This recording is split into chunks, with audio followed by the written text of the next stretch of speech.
예, 하늘의 말씀 봅니다. 신약 요한복음 10장 7절 말씀입니다. 요한복음 10장 7절 말씀 제가 읽어드립니다. 그러므로 예수께서 다시 이르시되 내가 진실로 진실로 너에게 말하노니 나는 양의 문이라. 아멘. 요새 비가 참 많이 옵니다.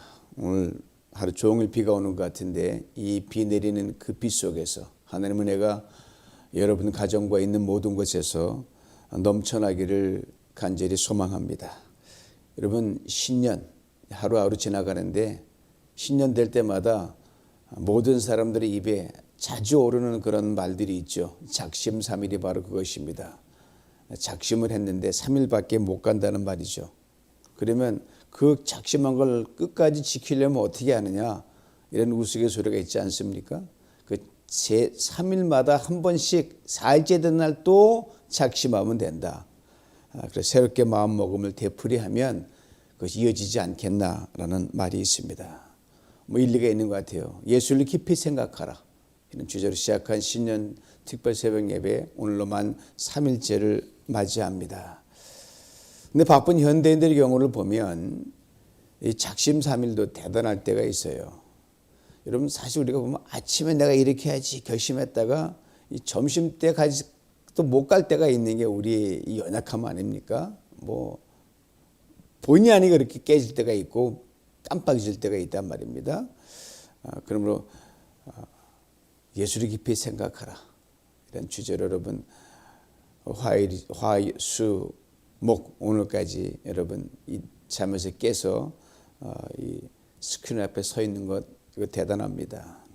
남은 3일도 잘 달려갈 수 있도록 예수를 깊이 생각하는 그 결심을 또 다지는 겁니다. 신년 특세가 끝나더라도 또 다지는 거예요. 그렇게 목숨 걸고 한 해를 잘 달려가면 하나님 우리를 도우사 넉넉히 있게 하실 줄 믿습니다. 약해지면 또 결심하는 거예요. 그렇게 악물고 살아가는 겁니다. 일일 우일신이란 말이 있죠. 매일매일 새로워진다는 말이 있습니다. 이거를 어느 정치권의 모 인사가 이렇게 패러디를 했어요. 작심, 우작심. 또 작심하고 또 작심하지, 이렇게 하는 겁니다. 우리도 예수를 깊이 생각하라, 이거를 계속 작심하면서 계속 되새기면서 이 소가 이 되새김질 하자는 것처럼 2023년은 우리 인생에서 정말 가장 의미 있는 그러한 한 해로 살아가고 이렇게 마감을 했으면 하는 마음 간절합니다. 생명의 떡 예수 첫날 묵상한 거 아닙니까? 어제는 빛이신 예수, 오늘은 양의 문이신 예수입니다. 예수님께서 자신을 일컬어서 나는 양의 문이다, I'm the gate for the sheep이라고 하셨습니다. 먼저 하나님이 내가 뭐뭐다라고 하는 말씀, 이거 진정 무슨 의미인가를 한번 살펴볼 필요가 있겠습니다. 예수님이 한 번은 바리새인들이 이런 질문을 받으셨어요. 당신은 도대체 누구라고 하느냐? 아주 참 당돌한 질문이죠. 저들이 이렇게 질문한 건 이 미스테리어스한 인물이 예수님이 알 것 같으면서도 알지 못하는 양반이 이 자기들 앞에 있는 예수란 말이에요. 그래서 단도직입적으로 묻는 거예요. 당신 누구냐는 거죠. 도대체 뭐 하는 사람이냐는 거죠. 뭐 다른 건 나쁜 의미에서 그들 간에 있는 게 아니라 하는 일마다 하는 말마다 모든 삶 자체가 자기들과 탁월하게 비교가 되니까 궁금해 죽겠는 거예요. 자기들이 범접할 수 없는 사람이라는 것을 이미 이들은 알고 있었습니다. 그런데도 이 사람이 너무 자기가 차이가 나면 그 앞에서 겸손히 무릎 꿇을 필요가 있는데 이 자꾸 비교해서 내가 너만도 못한 게 뭐냐? 그동안 자기들 누려왔던 기득권을 비교해 보니까 이게 비교가 되는 거예요. 그래서 무슨 핑계거리를 만들어서 자기들 위치는 그대로 보존하면서 예수님 깎아내리려고 하는 의도가 아주 강했던 사람들이 당시에 내노라 하는 종교 지도자들이었습니다. 이들의 질문에 예수님이 실로 엄청난 말씀을 하십니다. 내가 누군지 정말 알고 싶은 게냐? 그렇다면 너희들이 조상이라고 그렇게 귀하게 여기고 존중하는 아브라함, 잘 알 것이다. 바로 아브라함이 나의 때를 보고 즐거워하다가 기뻐했다. 이런 말씀하신 거예요. 아신 대로 예수님 이 말씀하실 때 성경 기록에 의하면 30살을 간 넘긴 청년이었어요. 그런데 그때로부터 몇 천 년 전에 이 땅을 살았던 아브라함이 이 예수님을 당신을 보았다고 그렇게 말하고 보고 기뻐했다고 이렇게 말을 하는 거예요. 예수님의 대답에 바리새인들이 이렇게 반응합니다. 당신 아직 50도 못 됐는데 어떻게 아브라함을 봤냐 이렇게 말을 합니다.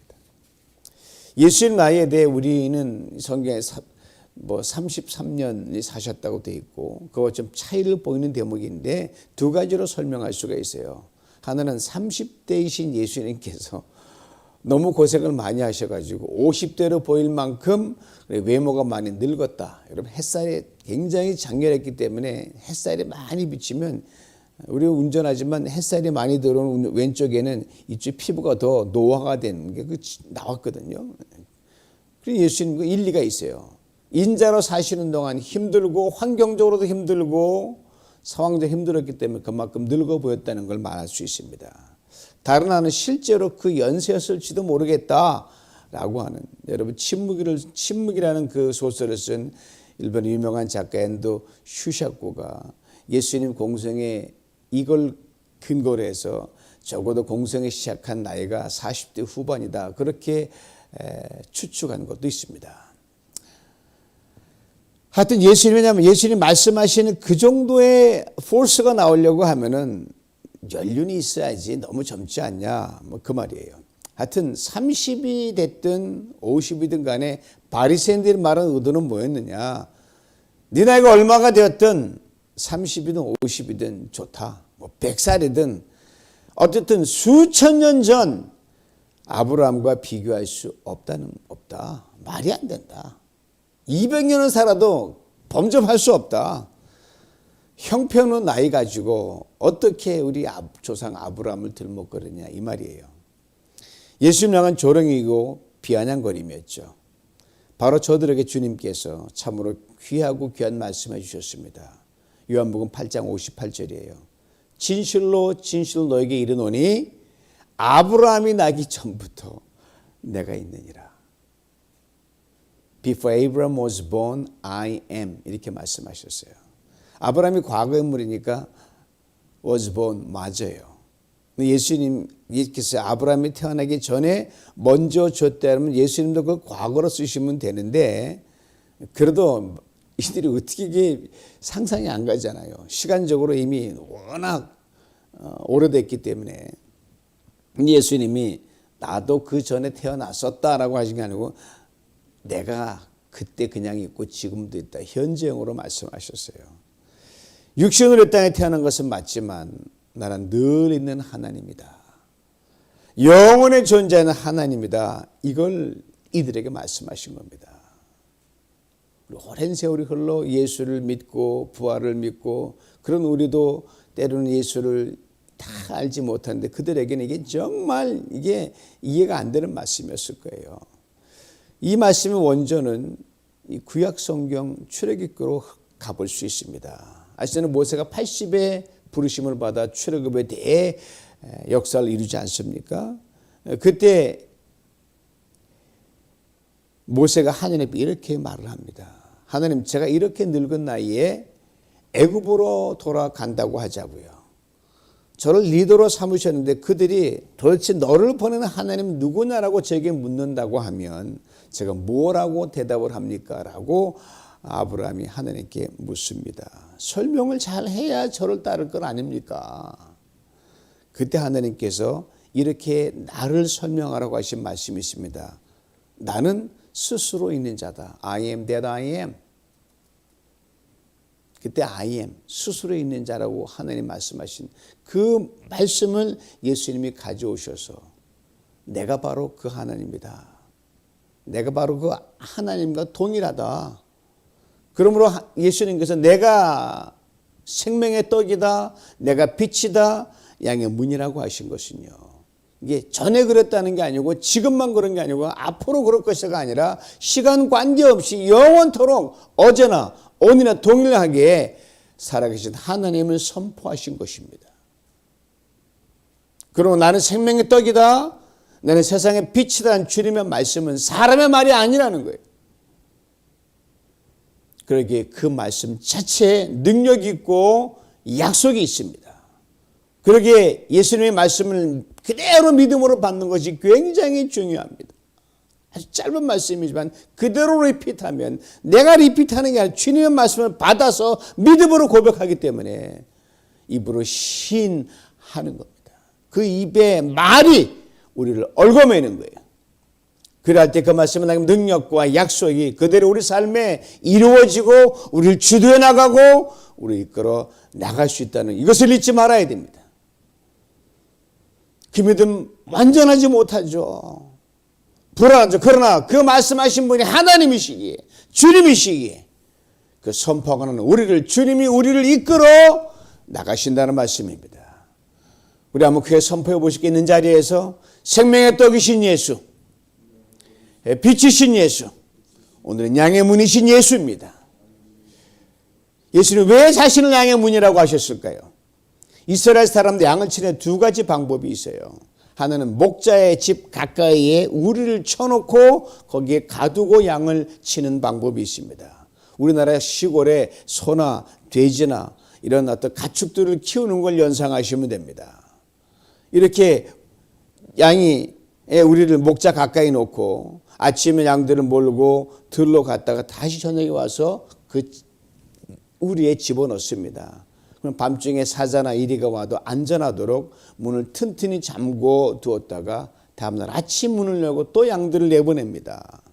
또 하나의 방법은 양의 우리가 없는 일정한 장소 그냥 방목하는 그런 현상이었어요. 목자는 아예 양들이 이끌고 이리저리 그냥 24시간 돌아다니고 같이 지내는 거예요. 밤에 되면 천막을 치거나 아니면 그냥 들판에 양들을 동그랗게 모아놓고 그대로 같이 밤을 지새는 겁니다. 예수님 태어나실 때 들판에 목자들이 양을 쳤다고 되어 있잖아요. 바로 그 방법입니다. 오로지 양을 치기 위해 풀을 따라 이동하기 때문에 양의 우리가 없습니다. 목자와 양들이 들판에서 같이 야영을 하는 겁니다. 일단 야영지가 결정이 되면요, 목자는 양들이 무사히 밤을 지낼 수 있도록 임시 울타리를 만들어줍니다. 대개경 주위에 흩어져 있는 야지에 있는 그런 돌들을 쌓아서 담을 올려놓고 치는 형식인데, 특이한 것은요, 문이 없다는 거예요. 조그만 어떤 나름대로 공간을 만들어는 문이 없는데요. 그럼 어떻게 하느냐? 그 문 대신 이 어둠이 짙게 깔리게 되면 양들이 그 출입 걸어가는 그 공간에 양들이 그 목자가 거기에 큰 데다 누워서 같이 잠을 잡니다. 그러니까 밤사이 도둑이나 맹수가 만약에 들어와서 그 양들을 갖다가 훔쳐가려고 하면 이 목자를 밟고 넘어가지 않으면 양들을 가져갈 수가 없게 돼 있습니다. 그러니까 목숨을 거는 거죠. 목자가 먼저 피해를 입어야 그 다음에 양들을 가니까 일단 그 바람막이를 또 해주는 거예요. 그렇게 안전하게 양들의 안녕을 지킨 것이 목자들입니다. 이 목자 양들의 문이 되어준다는 것은 저곳에 참화고도를 제가 다시 보고 있는데, 그 티베트 큰 고원에 세계 제일 높다는 그 티베트 고원에 양치기 한 사람이 살은 것을 오래전 KBS에 방영한 적이 있어요. 그때 한 40대쯤 되는 그 양치기 까르마라는 사람이 그 양을 치고 있는데 취재진이 쭉 촬영하는 어느 날 몹시 바람이 불어가지고 이거 뭐 견딜 수가 없고 카메라가 얼어붙을 정도였습니다. 이 추위를 피해 이 팀들은 다 천막에 들어가 있는데 이 까르마란 이 목자는 텐트에 들어가지도 않고 양의 우리 앞에서 모포를 덮고 잠을 자고 있는 거였어요. 깜짝 놀란 기자가 이렇게 자다가 얼어 죽겠지 않겠냐라고 하니까 대답이 아주 심플했어요. 맹수의 습격으로부터 양들을 내가 지켜내기 위함이라고 그렇게 말을 했습니다. 그 혹한의 고원에서 그나마 양들 그 하나 지키기 위해서 취하란 것 없이 생명을 던져 양들을 지키는 그 목자, 그 까르마시가 있었기 때문입니다. 바로 예수님이 내가 양의 문이다라고 말씀하실 땐 여러분, 바로 들판에서 목숨을 걸고 양들을 위해 스스로 문이 되어 있는 목자를 말씀하시는 겁니다. 바로 예수님 나는 양의 문이다. 이 말씀하신 것과요, 연관된 사건, 참으로 어처구니없는 사건이 여러분 있었어요. 즉 나면서부터 눈먼 장님으로부터 태어난 그 사람이 고침받는 사건이었거든요. 이 소경된 사람을 예수님께서 고쳐주시고 눈을 뜨게 하셨어요. 여러분, 어떤 사람이 평생 눈을 보지 못하다가 눈을 뜨면 진짜 온 마을이 축하해 줘야 되는 거 아니에요? 그런데 이 일 때문에 이 눈뜬 사람과 그의 아버지 그리고 가족들에게 참으로 힘든 일이 벌어졌습니다. 즉 공동체에 쫓겨남을 당한 거예요.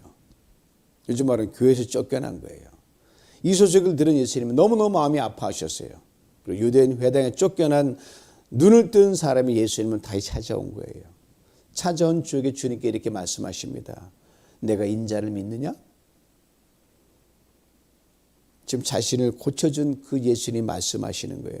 그러면 엄청난 일을 입었으니까 예, 내가 믿습니다 라는 말이 나와야 되는데, 근데 이 사람의 말을 이렇게 했어요. 들어보세요. 주여, 그가 누구시오니까 내가 믿고자 합니다. 나면서 소경된 장애인으로 평생을 살았던 그가 동네 회당에 쫓겨난 상태입니다. 이유는 예수님께 자신 눈을 뜨게 했다는 거예요. 눈 뜨기 전에는 그런 일이 없어요. 눈을 뜨고 나니까 더한 일이 벌어진 거예요. 그래서 자기 가족도 쫓겨났고 수많은 사람들에게부터 멸시와 천대를 당하고 오히려 더 험한 일이 벌어졌어요. 이 사람이 속으로 생각하겠어요. 우리 눈 뜨고 나면 좋은 일이 생길 줄 알았더니 더 희한한 일을 당했네라고 큰 충격을 안고 살아가게 된 겁니다. 그 충격 속에 자신도 잃고 유대인 공동체로 돌아가지 못하게 된 거예요. 예수님이 이 사람에게 이렇게 말씀하십니다. 내가 그를 봤다. 지금 너와 말하는 내가 바로 그다. 놀라운 말씀해 주셨어요. 더 이상 오도 갈 데 없는 그 앞에 절망과 좌절, 편견과 멸시에 참여 예수님이 딱 막아서고, 이렇게 두렵냐? 내가 막아줄게. 그 고통과 슬픔 이기게 해주셨고 바로 그에게 양의 문이 되어주셨습니다. 그때 그래 고백을 합니다. 주님, 내가 믿나이다. 그리고 주님께 경배와 영광을 돌렸습니다. 사랑하는 성도 여러분, 우리 중 어느 누구도 2023년에 어떤 찬바람이 불어올지 알 수가 없습니다. 2023년 어떤 무서운 폭풍우가 우리에게 불어닥칠지 알 수가 없습니다. 2023년 어떤 고난과 슬픔, 문제가 우리 앞에 닥칠지 모르겠습니다. 부푼 꿈을 안고 시작한 건 분명히 맞습니다. 그렇지만 2023년 벌써부터 좋지 않은 소식들이 들려오기 시작합니다. 늘 그랬지만 올해도 그래요. 북한의 새해 첫날부터 단거리 미사일을 쏴대질 않나. 그냥 우크라이나가 러시아 점령지를 공격해 많은 사상자를 내지를 않나. 러시아 우크라이나가 아주 전쟁의 확전 조짐을 보이고 있습니다. 미국 연초부터 이 내노라 하고 똑똑하다는 미국 이 국회의원들이 하원의장 선출에 난항을 줬고 계속 몇 차례 걸쳐도 결말을 못 내고 실망에 빠져 있습니다. 다수당인 공화당에서조차 의견을 모으지 못 초유의 사태가 100여 년 만에 벌어진 거예요. 그런 와중에 신종 코로나 변이에 대한 우려도 고개를 들입니다. 이 와중에도 멀리서 가까이서 안타깝고 어두운 정치, 경제, 사회, 문화 이런 현안들이 뉴스 헤드라인에 벌써부터 자주 오르락거리기 시작합니다. 보면 어디 우리를 지켜주고 우리를 가를 제대로 된 이 든든한 바람막이가 그리 쉽지 않아 보이고 사실 없죠. 모든 것이 예측 불허, 불확실성의 시대로 돌아가고 있습니다. 세상은 빨리 돌아가는데 우리도 그 빨리 갈수록 바람이 세잖아요. 사랑하는 성도, 이런 와중에서 소경의 눈을 뜨게 하신 예수님께서 바로 여러분과 저의 주님이 된다고 하는 이 사실을 꼭 붙들 수 있기를 원합니다. 이 주님께서 눈뜬 장본인과의 가정을 위해 절망과 좌절과 편견과 멸시, 고통, 그리고 슬픔의 찬바람을 막아주는 양의 문이 되어주셨듯이 2023년 한 해 동안 우리의 목자가 되셔서 우리와 함께 광야 인생길을 동행하여 주실 것입니다. 그리고 인생 광야에서 불어오는 그 어떤 매서운 찬바람을 친히 막아주시는 양의 문이 되어주실 것입니다. 얼마 전 동네 쇼핑몰에 잠시 바람을 쐬러 산책을 갔다 온 적이 있어요. 그날따 바람이 많이 불어서 추웠습니다. 다행히 보슬보슬 내리는 비는 멈췄어요. 몰 근처에 유독 한 분이 눈에 들어왔어요. 가택하는 손주를 감싸 안으시고 그 아기에서 한시라도 눈을 떼지 않은 할머니였습니다. 바람이 부는 방향은 일로 오면 일로 피하고 절로 오면 절로 피하고 하여튼 자신의 모든 바람을 다 막은 거예요. 아기를 마주보면서 연신 아이를 달래주고 있었습니다. 아기는 완전히 할머니 품에 안긴 채 아이는 세상 모르고 바람을 맞지 않으니까 그저 두 다리를 막 흔드는 거예요. 조금 말을 보태자면 하늘을 보내고 맞는 그 해바꿈의 시간 속에서 제가 본 가장 안전하고 평안하고 행복한 광경이었어요.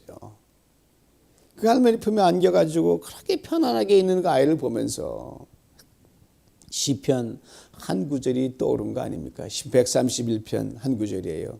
실로 내가 내 영혼으로 고요하고 평온하게 하기를 젖된 아이가 그 어미 품에 있음 같게 하였나니 내 영혼이 젖된 아이와 같도다.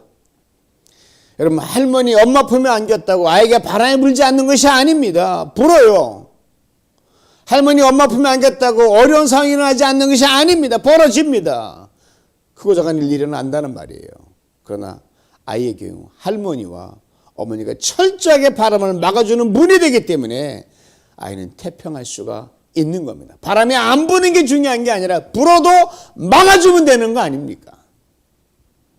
사랑하는 성도 여러분, 티벳 고원의 까르마 목자가 매서운 고원의 바람으로부터 자신의 양떼를 위해 목숨 걸고 양의 문이 되었다고 하면 전능하신 주님께서 2024년 한 해에 그 어떤 인생의 바람을 막아주지 못할 리 만무합니다. 우리를 지으시고 기르시는 목자이기 때문에 우리의 친히 양의 문이 되어 주실 줄 믿습니다.